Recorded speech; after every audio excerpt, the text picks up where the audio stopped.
Happy Friday, Bridge family. I just wanted to give you guys an update on how I'm doing. This is like week 3 of my recovery from surgery. Doctors say I'm doing well. I'm getting around a lot more. Having no issues whatsoever.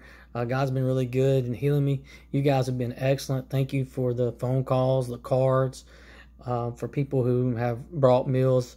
My family cannot thank you enough, and other people that have pitched in and in other ways, coming to take off trash and helping with yard work and doing things that sometimes that we take for granted. I want to thank you guys for really stepping up and being the church in that regard. But I know most of you have on your mind is man, the world is just wild and crazy. But with this virus, with quarantine, sports being canceled, school being canceled, people having to stay inside and have social distancing, not being able to meet as a church family in a physical location. I'm so happy that many of you are joining us online through our YouTube channel. I want to encourage you guys to continue doing that. Also, I want to encourage you guys to reach out to each other, whether it be through FaceTime, whether it be through Zoom. I know a lot of life groups are doing Zoom. If you are interested in becoming a part of one of our online life groups, I would love for you just to give me a call, give me a text, give me an email, so I can get you in touch with some people who are having some online Bible studies and things like that. And I think it's really important for us as a church, when we cannot meet physically, is to realize that church is more than where we meet. Even if we're meeting online, I've learned this through the time that I've been able to do some online Bible studies, that there is something about just meeting together. The Bible says where 2 or 3 are meeting, He is there with us also. But I also want to speak to some people who I think how the church responds in a time of crisis, how we as Christians respond in a time of crisis, really reflects into where is our faith. And I think it's important to see as people are out of work, losing jobs, they're worried about whether or not they can pay the rent, whether or not they're going to be able to keep the lights on. People are worried about being able to go out and get toilet paper. We've even found that there's no hand sanitizer anywhere in Middle Tennessee. As we went out yesterday after our doctor visit to be able to get a few things. But I want to just give us, I think, some things that's important for us as Christ followers to remember. I want to give us kind of 3 truths that really speak to where we should be in our faith. And if we're not, I think sometimes it's a good reminder of having a faith perspective in the midst of something that we cannot control. A lot of times we don't know what's going on. We don't know how long this is going to go on. And I think that's what causes more anxiety for a lot of you, is just not knowing. But I think we can find some comfort in, even though that we don't know, that this virus did not take God by surprise. He wasn't up there going, oh my, there's now a virus. He's in control. He's always been in control. He knows what's going on. He knows where many of you are, what you're going through, what you are feeling. And I don't think that this is a time for us as a church to lose hope. We don't live like that.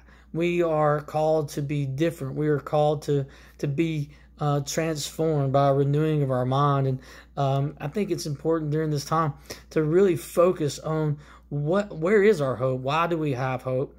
And why are we not like the world in the way that we react in the midst of a uncertain time, in a crisis, or in a storm, or however that you want to put it. And I think the first way is to know that we are to live by faith and not by fear. In John 14:1, when Jesus was talking to the disciples, he told them, do not let your hearts be troubled. You believe in God, but believe also in me. And in 14:27, a little later, he tells them, peace I leave with you. My peace I give you. Do not give as the world gives. Do not let your hearts be troubled. Do not be afraid. And in the New Living Translation, it says it this way: I am leaving you a gift of peace of mind and heart. And this is a peace that the world cannot give. So don't be troubled or afraid. It's a peace that goes beyond any human understanding. God's not saying, I didn't see this coming. Our God is faithful. He's in control. He is good. He is an awesome God. He has a plan. He won't leave us. He won't forsake us. And He's working all these things for the good. I mean, think about how social media right now, although it's most of the time saturated with negativity and negative news and really saturated with things that are bad, the church has had to learn how to get outside of its walls. And the online community of faith has been amazing. In fact, one church was talking about through their online services, they have had over 2,000 people make professions of faith. I mean, that's something to celebrate, that during this uncertain time, people are looking for answers. They're looking for certainty. And for us as Christ followers, we have that certainty, and that certainty is a relationship with Jesus Christ. And Paul said it in 2 Timothy, and you've seen this quoted over and over during this time: for God has not given us a spirit of fear, but of power, of love, and of self-discipline. See, we are not panicking as Christ followers because we have a peace that others don't have. We're not fearful because we have faith, and we are to live by faith and not by sight. So we want to have a sense of faith while other people are having a sense of fear. Now, maybe you're out there and you do have some anxiety, you do have some fear. And even though we are live by faith and not by fear, I mean, these times are uncertain. I think there's really a difference between worry and concern. I think it's okay to be concerned. I think concern is that portion of that scripture where it tells us to be of sound mind. I think we do have to take precautions. Even as a church, we're taking precautions where we can't meet physically in a physical location, but we're coming up with ideas of different ways that we can. We can meet through Zoom. We can meet through FaceTime. We can meet through social media. We can have conversations and discuss things of God. We can pray for one another. I would love for you guys to send me prayer requests as I spend time with God. It'd be great in the comments section of YouTube for you just to give me your prayer request. And as we spend time with God, I can share that with other people of the church. So don't have a spirit of fear. It's okay to be concerned, but don't worry. You know, Scripture tells us don't worry. Cast all our anxiety on Him. See, the difference, I think, between concern and worry. Being concerned is a thought process where we are taking precautions. We're meeting the guidelines of social distancing. We're taking care of ourselves, our bodies, and our kids. Worry is where it consumes us. In other words, we are constantly thinking about it. We can't get outside of the idea that something bad is going to happen. And when that worry begins to consume us, what ends up happening is that worry ends up replacing worship. If you take worship and you replace worship, and you take that worship, instead of worrying, it'll give you the correct perspective of not having fear, but of having faith. And I think the second truth that we need to realize, the thing that we need to really take into consideration, is that hope is contagious. We should be dispensers of hope.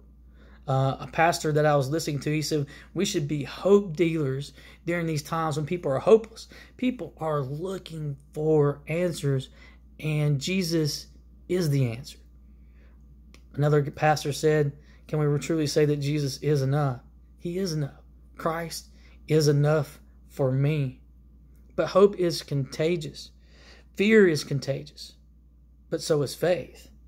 Hate is contagious, but so is love.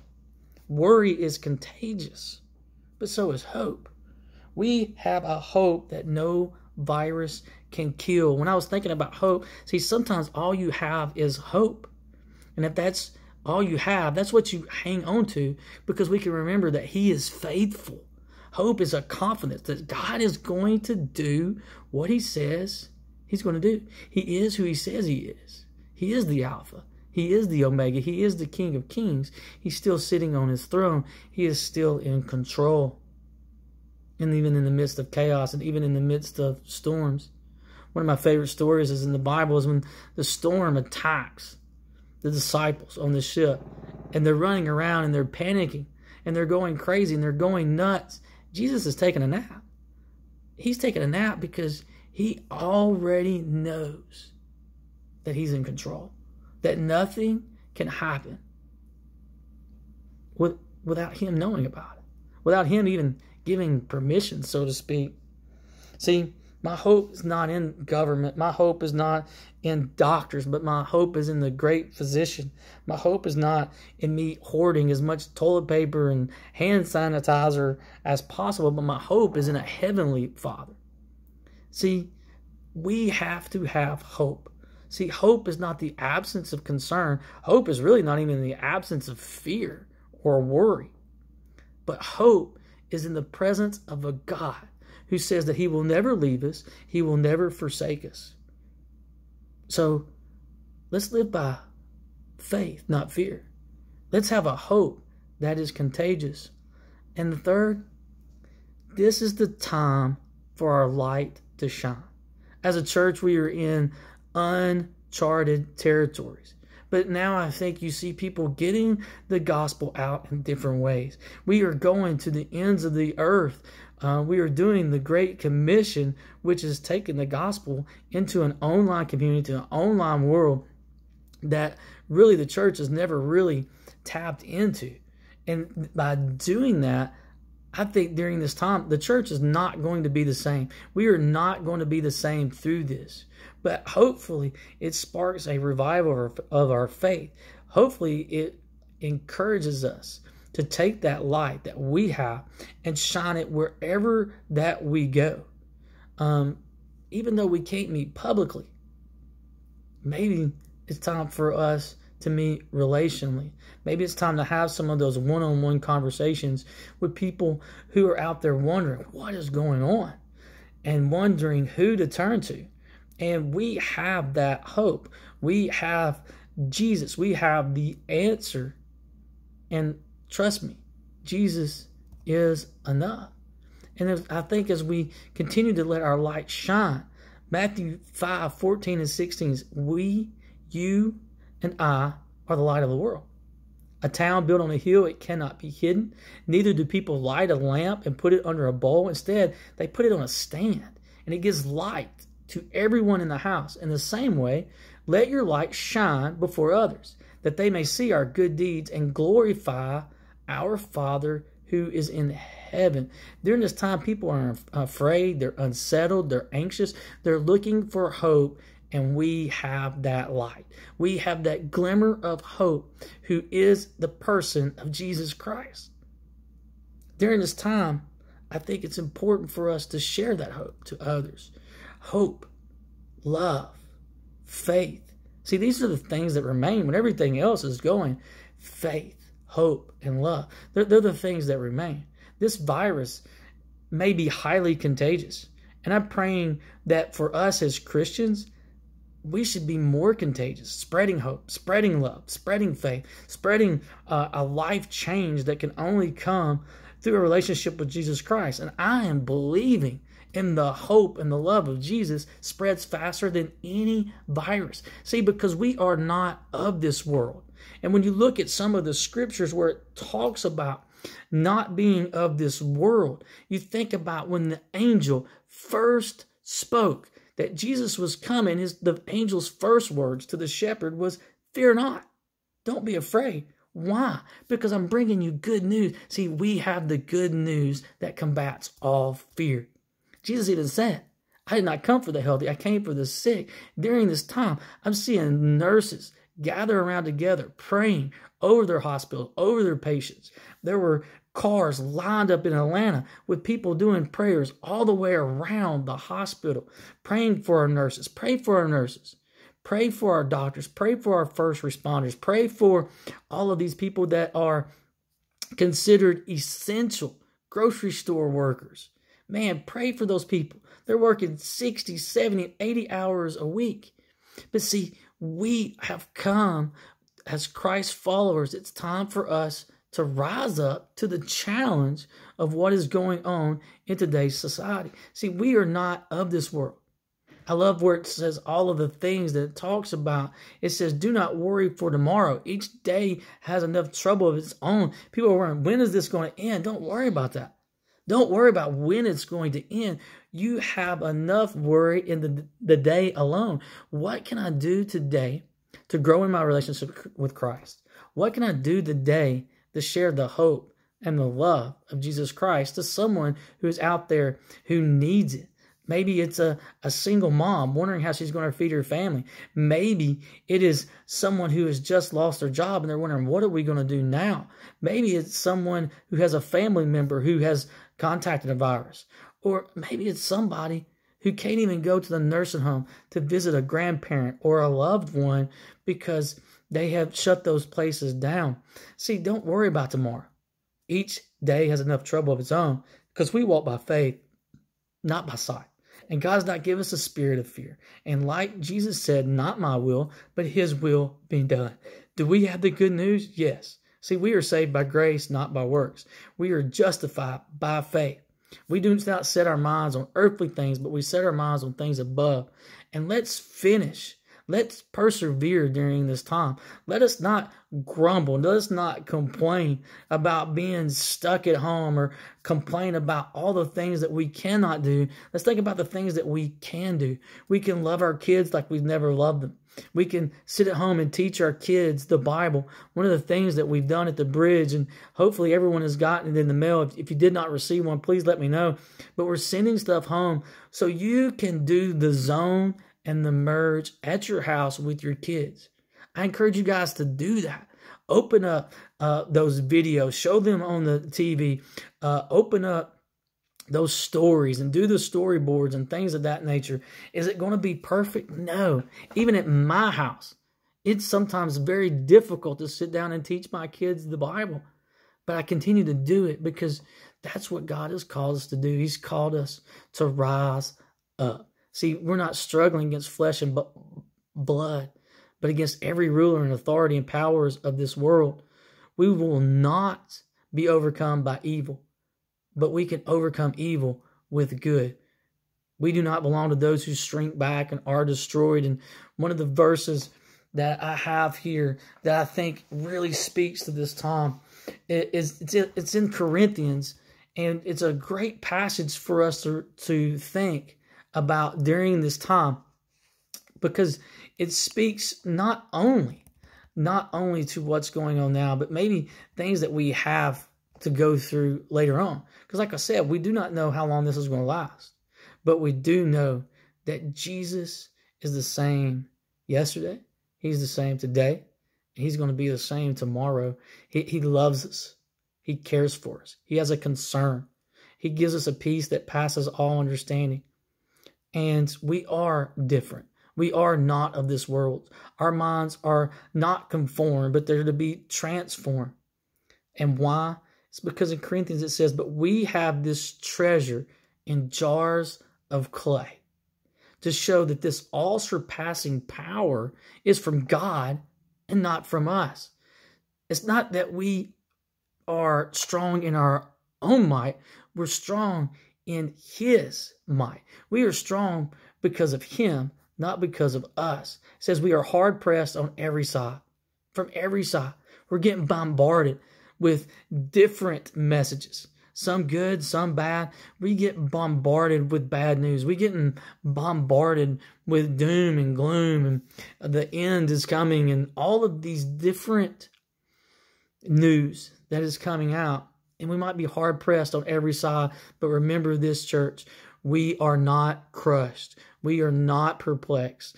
We are not going to be in despair. We might be persecuted, but trust me in this. We might be pressed on every side. We're persecuted, but we are not abandoned. He will never leave us. He will never forsake us. We might be struck down, but we are not destroyed. That's why we are not afraid. See, in the world and times that we live in, I think the church must rally together, rally around the truth that we serve a God who is all powerful. We serve a risen King. We serve a God who loves us, a God who's in control, a God who doesn't abandon us nor forsake us.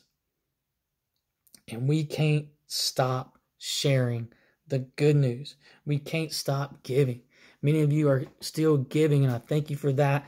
On our website, there's ways that you can give online. There's ways that you can give through text message, and you can also mail it to our church office. We are checking those, and I want to encourage you to continue giving, because there are going to be, after this is over, the church is going to have to rise up and help some of these families who have lost their jobs, who have lost everything, maybe through a tornado.